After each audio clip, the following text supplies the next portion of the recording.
நாளை என்றும் நம் கையில் இல்லை, நாம் யாரும் தேவன் கை பொம்மைகளே.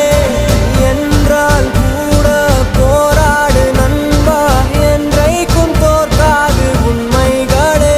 உசைன் போல்ட்டை போல் இல்லாமல் ஓடு, கோல்டு தேடி வரும்.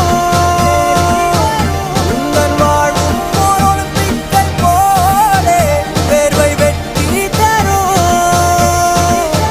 நாங்கள் ரிஷியும் இல்லை, ஓர் குஷி சொன்னோம், குடிச்சா குடிலா.